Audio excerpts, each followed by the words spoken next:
Hello and welcome everyone. Today we are discussing about infectious mononucleosis. It is commonly known as mono and it is a viral infection primarily caused by Epstein Barr virus. Infectious mononucleosis was the name coined by Sprunt and Evans to describe syndrome that resembled an acute infectious disease accompanied by atypical large peripheral blood lymphocytes. Let's see its causes, symptoms, diagnostic findings, and treatment options. The Epstein Barr virus, a member of herpes virus family, is transmitted through saliva and infects B lymphocytes, leading to characteristic symptoms of mononucleosis. Transmission is generally person to person. The symptoms of infectious mononucleosis include fever, sore throat, swollen lymph nodes, fatigue, and enlarged spleen and liver. Mononucleosis classically presents with fever, lymphadenopathy, and tonsillar pharyngitis. Rash is seen more often in the patient given penicillin derivatives, which is most likely due to transient penicillin hypersensitivity.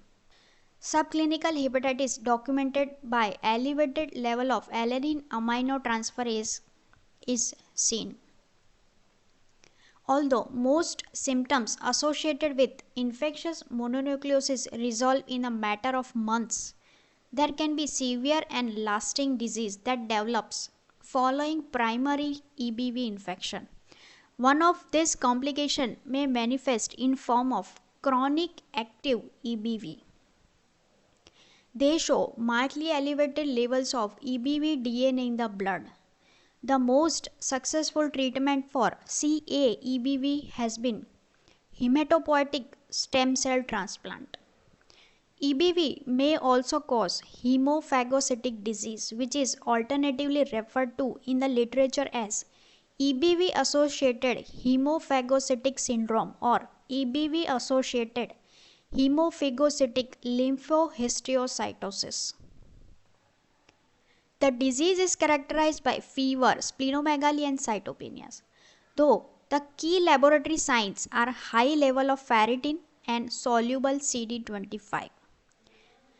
X-linked lymphoproliferative syndrome is a disease characterized by anemia, hypergammaglobulinemia, and lymphohistiocytosis. Generally, the patients who present with this disease exhibit a massive cellular response to primary EBV infection that result in hemophagocytic pathology. EBV infection is associated with neoplasia of lymphoid origins such as endemic Burkitt's lymphoma and Hodgkin's lymphoma, and neoplasia of epithelial origins including nasopharyngeal carcinoma and gastric carcinoma. In recent years, infectious disease has been emerging as a possible triggers for autoimmune disorders. EBV infection may be highly associated with occurrence of multiple sclerosis. In 90% or more cases, heterophile antibodies are produced in response to infection with EBV. Now let's see the diagnosis of EBV infection. On complete blood count, patient with infectious mononucleosis may exhibit lymphocytosis with an increased percentage of atypical lymphocytes, characterized by enlarged nuclei in abundant cytoplasm with monocytoid appearance. This is the classification of reactive lymphocytes. Downy type 1. These cells are smaller in size, have indented to lobulated nucleus and having a cytoplasmic granules. Downy type 2 is a most common type of the cells. It has abundant agranular cytoplasm which is darker at the periphery and the cytoplasm molds around the RBCs. And it shows radiating basophilia. Downy type 3. It is also known as immunoblasts. It has fine to coarse chromatin. It has a nucleoli and deeply basophilic cytoplasm. Some serological tests are useful for diagnosis, such as monospot test or specific EBV antibody tests. They can confirm the diagnosis by detecting antibody produced in response to the virus. EBV-specific antibody profiles are the best choice for staging EBV infection.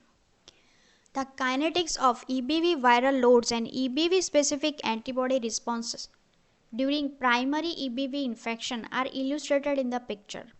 High viral loads in both oral cavity and blood are detected around the time of symptom onset in infectious mononucleosis and accompanied by the production of IgM antibodies to EBV, VCA and extraordinary expansion of CD8 T lymphocyte. VCA Ig M. VCA is viral capsid antigen. VCA Ig M is a specific antibody and becomes negative 3 to 12 months post-infection. VCA Ig G, it is best for diagnosis of past EBV infection. EBNA1 IgG antibody is a best test to distinguish acute from convalescent EBV infection. An EA antibody is a marker of acute infection. In case of VCA Ig M antibody, false positive results have been reported, especially with cytomegalovirus infection. Everyone who experiences primary EBV infection develops IgG antibodies to VCA. So this is the best single test to verify a previous EBV infection. This test is superior to EBNA1, which is Epstein Barr nuclear antigen 1 antibody test, because 5 to 10% of patients never make EBNA1 antibodies. Treatment and management of infectious mononucleosis primarily involves supportive care to relieve symptoms and prevent complications.